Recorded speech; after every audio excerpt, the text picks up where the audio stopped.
But I happened to come across, when ACTA wasn't really very old, their survey, What Will They Learn?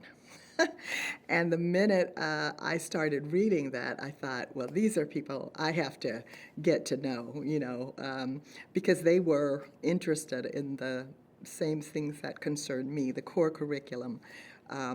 Were students really learning anything? And so I was very interested, and I expressed my interest to them, and they started sending me information about their conferences.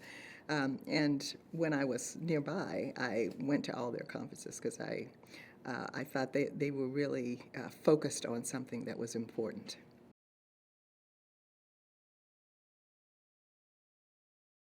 We are special in a certain way, and that is we really depend on the people, the polity, and we have to be capable of sustaining, a democratic constitutional republic.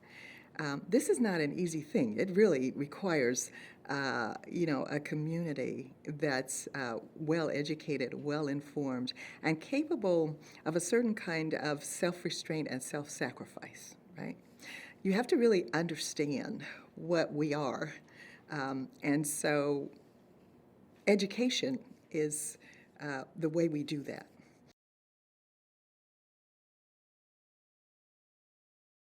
Well, this is my particular concern because I've spent my life, my professional life, trying to defend the Constitution and the rule of law. And I think that the founders, when they thought about education, this is what they were really focusing on, that you can't have a good society without good people. And that means you have to educate them to have a sense of allegiance and devotion to the country and to its first principles. And if you don't do that, the project fails. So it's profoundly important.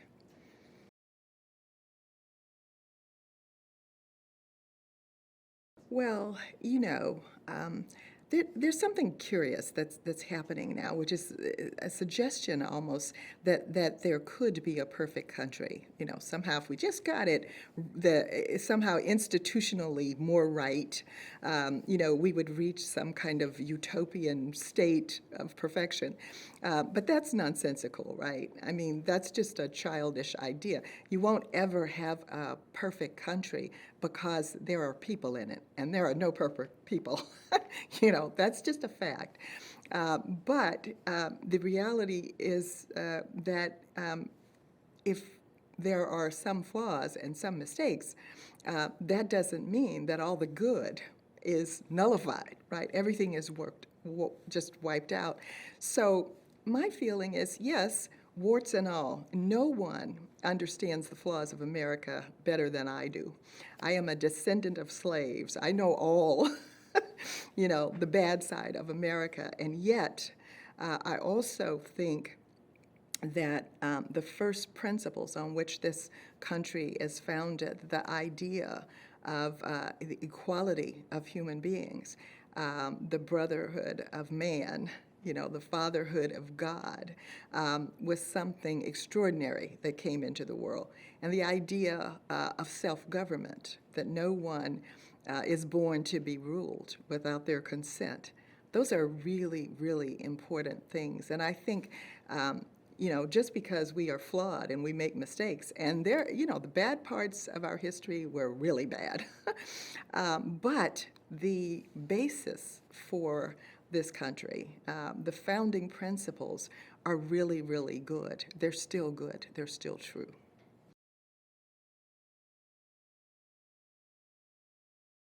I think there are a lot of us, particularly maybe people of our age, who have seen this transition, who really feel urgency about this because it's really an America that is being taught to our children that is not like anything that we've ever seen, and not like any version of America that we've ever seen before. I mean, the things that are being said can't possibly be true. You know, this cannot be the terrible country that is being described by, you know, the students in our universities and colleges. And so they have to come to these ideas about America because that's what they're being taught. We have a discussion that's ongoing in the country about the sins of America and the, in a sense, original sin, right, of slavery and all of that. But that's brought forward in a way that says that's what America is all about.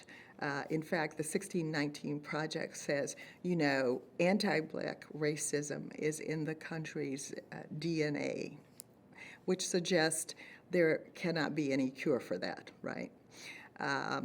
And I think that the fact that it seems many sectors of higher education have bought into that, have accepted it as if that's the true narrative, and that's how we should look at America.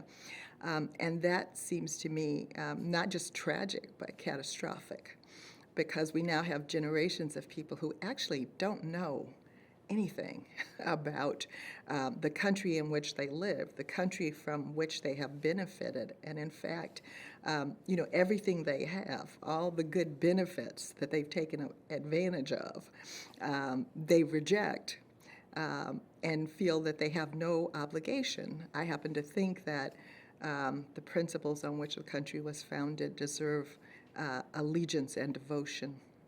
And I think that's part of what education is supposed to do.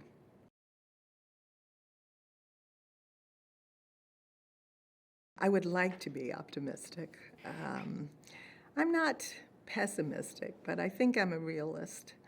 And I think one difficulty that we're dealing with now is that for whatever reason, and I can't say that I totally understand why this narrative is so seductive, but I think one of the things we're dealing with is that people who do have a very hostile imagination, a very negative view of America, seem to have the commanding heights of, you know, the academy, the media, perhaps, you know, the government. So they're in a position to make sure that, you know, that their views are not contradicted, and that's part of the reason why we are now dealing with what we've called cancel culture.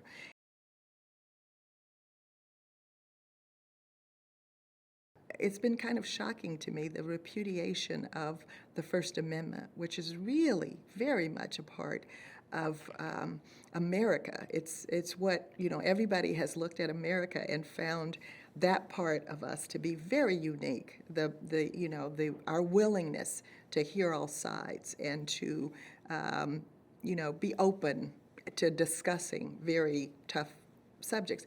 And suddenly, we're the country that can't do that. And we, you know, America was the place where ideas control violence, right? And now we're becoming this place where violence controls ideas. And that is frightening to me. I mean, I don't know how we deal with that, honestly. So I think it is very difficult to figure out how we change this trajectory. But I think we have to do absolutely everything in our power to shift it, you know, to change it, because, you know, if we want to save civilization, I think we got to start with America.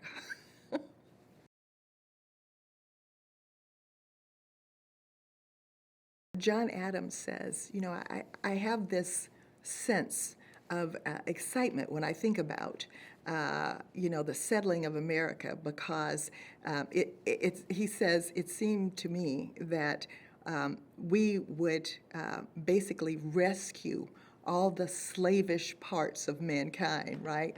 We would show them a new way to govern. And so I think that that's, the pinnacle, one might say, of where we were going, what we were working toward in Western civilization. We got there. We didn't get there perfectly, and we got there with some contradictions in our founding documents, no question about that. But we got there. That line that all men are created equal, endowed by their Creator, right, with certain inalienable rights, and the only just government, is a government by consent of the governed. That really is the significant thing that's in the whole Western civilization, right? And if we lose that, then I don't think that can ever be recreated again. Because it's different when you're trying to get there and you don't know all these things, but when you reject it, then you got a different problem entirely.